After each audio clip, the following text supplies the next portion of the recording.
इफिसुस में देवी की मूर्ति को लेकर पौलुस के विरुद्ध सुनारों का प्रदर्शन। पिछली क्लास में हमने पढ़ा था कि पौलुस के प्रचार के माध्यम से इफिसुस में बहुत से लोगों ने तंत्र मंत्र जादू टोना सब छोड़कर यीशु मसीह को अपना उद्धारकर्ता स्वीकार कर लिया था। तो अब आगे 21। जब ये बातें हो चुकी तो पौलुस ने आत्मा में ठाना कि मकिदुनिया और अखाया से होकर यरूशलेम को जाऊं और कहा कि वहां जाने के बाद मुझे रोम को भी देखना आवश्यक है। तो यहाँ हमें पौलुस के रोम जाने की योजना का पहला उल्लेख मिलता है। प्रेरितों के अंत के अध्यायों से हमें पता चलता है कि पौलुस की यात्रा रोम की वो पूर्ण भी हुई। पौलुस ने क्यों कहा कि उसे रोम जाना है? क्या बात थी रोम में? क्योंकि पौलुस जहाँ भी गया उसे हर जगह रोम का प्रभाव दिखाई दिया। इसीलिए वो यीशु के संदेश को दुनिया के प्रभाव और शक्ति के केंद्र रोम तक ले जाना चाहता था।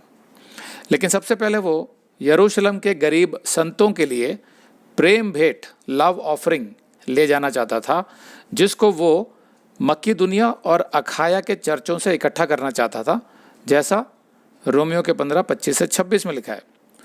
तो यहाँ पर जो लिखा है कि वो यरूशलेम के गरीब संतों के लिए भेंट, तो संत कौन है? सेंट जिसको बोलते हैं।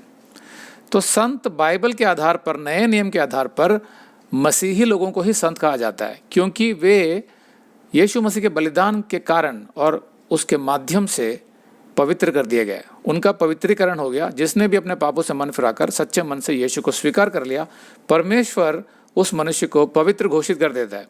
तो ऐसा नहीं है कि उसके अंदर पाप नहीं होंगे या आगे उससे पाप नहीं होंगे, हो सकते हैं क्योंकि उसके अंदर पाप का स्वभाव है। लेकिन परमेश्वर जब उसे देखता है तो यीशु के बीच में से होते हुए देखता है उसको। यीशु बीच में आ जाता है और इसकी वजह से परमेश्वर उसको संत कहता है बाइबल में। तो संत यहाँ पर कोई और नहीं है, आम मसीही हैं जैसे मैं और आप। लेकिन आप रोमन कैथोलिक चर्च में देखेंगे या दूसरे भी बहुत से चर्चों में जहाँ संत एक विशेष पदवी दी जाती है कुछ लोगों को। जैसे कोई बोलेगा कि संत अल्फोंजा, सेंट अल्फोंजा, या मदर तेरेसा को भी उन्होंने संत घोषित कर दिया था। उनके कुछ अलग मापदंड होते हैं। वो कुछ लोगों को, कुछ मसीहियों को उनकी मृत्यु के बाद, जो रोमन कैथोलिक मसीही होते हैं, उनकी मृत्यु के बाद अगर कुछ ऐसा कहते हैं वो लोग कि कुछ विशेष चमत्कार हो जाते हैं उनकी कब्रों पर, तो उनको संत का दर्जा दे दिया जाता है। कुछ और मापदंड भी होते हैं, लेकिन कुल मिलाकर वो उसको आम लोगों से ऊपर उठा देते हैं, मतलब कुछ विशेष पदवी दे देते हैं, इसीलिए वो सेंट रखते हैं। तो ज़्यादातर सेंट जोसेफ यानी यीशु के जो पिता थे पृथ्वी पर, उनको भी उन्होंने संत घोषित कर दिया। संत यूसुफ, सेंट जोसेफ, ऐसे बहुत से सेंट्स बना दिए। लेकिन मैं आपको स्पष्ट करना चाहता हूँ, बाइबल के आधार पर संत मतलब एक मसीही जो वास्तव में मसीही है, वो संत होता है। 22। सो पौलुस अपनी सेवा करने वालों में से तीमुथियुस और इरास्तुस को मकिदुनिया में भेजकर आप कुछ दिन आसिया में रह गया। पौलुस जब इफिसुस में ही था तब उसने यरूशलेम के लिए प्रेम भेंट इकट्ठा करने के काम के लिए तीमुथियुस और इरास्तुस को मकिदुनिया भेजा और स्वयं आसिया में रह गया जहाँ पर इफिसुस था। पौलुस ने बाद में तीमुथियुस को पत्र लिखे, जिन्हें हम पहला और दूसरा तीमुथियुस के नाम से जानते हैं। अगर आप ये संदेश पूरा देखना चाहते हैं तो आप इसे हमारे वेबसाइट hindiBiblestudy.com पर देख सकते हैं। यह वीडियो हमारे अगस्त के वीडियोस में अपलोड किया हुआ है, तो जिनके पैकेज में भी अगस्त का महीना शामिल है उनको यह वीडियो उनके माई अकाउंट में अगस्त के वीडियोस में मिल जाएगा। अगर आप हमारे वीडियो फोन पर देख रहे हैं तो अच्छी स्पीड के लिए कृपया गूगल क्रोम या मोजिला फायरफॉक्स ब्राउजर इस्तेमाल करें।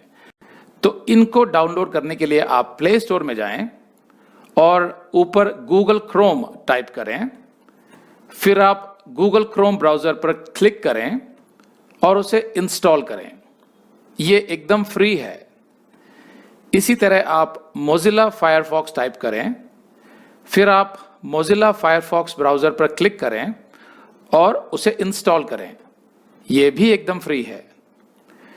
इसके बाद आप गूगल क्रोम ब्राउजर को क्लिक करके उसे खोलें और उसमें hindiBiblestudy.com टाइप करें, मतलब पूरा hindiBiblestudy.com एक साथ बिना किसी गैप के, तब हमारा वेबसाइट गूगल क्रोम में खुल जाएगा और आपके वीडियोस अच्छे से चलेंगे।